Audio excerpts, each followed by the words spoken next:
नमस्ते friends. Income tax related और एक वीडियो में आप सभी का स्वागत है। इस वीडियो में हम लोग बात करेंगे रेंटेड हाउस प्रॉपर्टी और सेल्फ ऑक्युपाइड हाउस प्रॉपर्टी के केस में हाउसिंग लोन इंटरेस्ट का डिडक्शन कितना मिलता है और न्यू टैक्स रिजीम और ओल्ड टैक्स रिजीम में हाउसिंग लोन इंटरेस्ट का डिडक्शन कब मिलेगा। तो आप सभी को पता ही होगा कि इनकम टैक्स एक्ट में हाउस प्रॉपर्टी के 3 प्रकार होते हैं। पहला सेल्फ ऑक्युपाइड हाउस प्रॉपर्टी, जहां टैक्स पेयर खुद रहता है, जो टैक्स पेयर की खुद की प्रॉपर्टी है। दूसरी वैकेंट प्रॉपर्टी, ये टैक्स पेयर की खुद की प्रॉपर्टी होती है लेकिन वहां पर टैक्स पेयर नहीं रहता है, वो जगह खाली होती है। और तीसरी रेंटेड हाउस प्रॉपर्टी, जो कि टैक्स पेयर की खुद की प्रॉपर्टी है, जो उसने रेंट पर दी है। अब अगर हम बात करें हाउसिंग लोन की, तो टैक्स पेयर जो है हाउसिंग लोन या तो घर बनाने के लिए लेता है, या घर खरीदने के लिए लेता है, या घर का रिनोवेशन करने के लिए लेता है। तो अब हम यहाँ बात कर लेते हैं।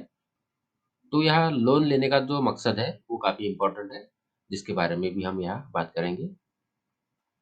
तो सबसे पहले हम लोग बात कर लेते हैं कि हाउसिंग लोन इंटरेस्ट का डिडक्शन ओल्ड टैक्स रिजिम में कितना और कब मिलेगा। अगर हाउस प्रॉपर्टी सेल्फ ऑक्युपाइड है, जहाँ टैक्स पेयर खुद रहता है, तो ऐसे केस में अगर हाउस प्रॉपर्टी के लिए जो लोन लिया है, वो उस हाउस प्रॉपर्टी को खरीदने के लिए लिया है या उस प्रॉपर्टी को बनाने के लिए लिया है, तो ऐसे केस में 2 लाख रुपए तक का हाउसिंग लोन इंटरेस्ट का डिडक्शन टैक्स पेयर को मिलेगा।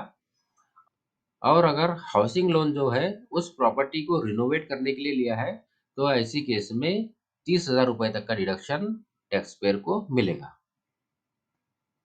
और अगर हम बात करें रेंटेड हाउस प्रॉपर्टी की, तो रेंटेड हाउस प्रॉपर्टी के लिए टैक्स पेयर ने जो लोन लिया है, उसके ऊपर जो एक्चुअल इंटरेस्ट उसने पे किया है, उतने का डिडक्शन उसे अपने इनकम से मिलेगा।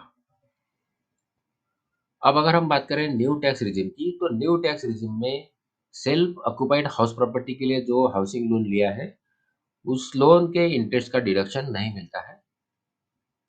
सिर्फ रेंटेड हाउस प्रॉपर्टी के लिए जो लोन लिया है, उसी लोन का इंटरेस्ट का डिडक्शन न्यू टैक्स रिजिम में टैक्स पेयर को मिलेगा। और उस केस में जितना भी इंटरेस्ट टैक्स पेयर ने पे किया है, उतने का डिडक्शन टैक्स पेयर को मिलेगा।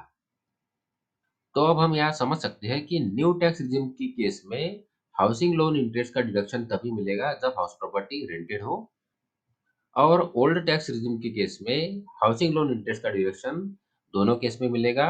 अगर हाउस प्रॉपर्टी रेंटेड है तो भी मिलेगा, और हाउस प्रॉपर्टी यदि सेल्फ ऑक्युपाइड है तो भी मिलेगा। तो ये थी शॉर्ट इन्फॉर्मेशन हाउसिंग लोन के इंटरेस्ट के डिडक्शन के बारे में। आशा करता हूँ इस वीडियो की जानकारी आपको यूजफुल लगी हो। अगर इस वीडियो की जानकारी आपको यूजफुल लगी है तो वीडियो को लाइक करें, चैनल को सब्सक्राइब करें। धन्यवाद।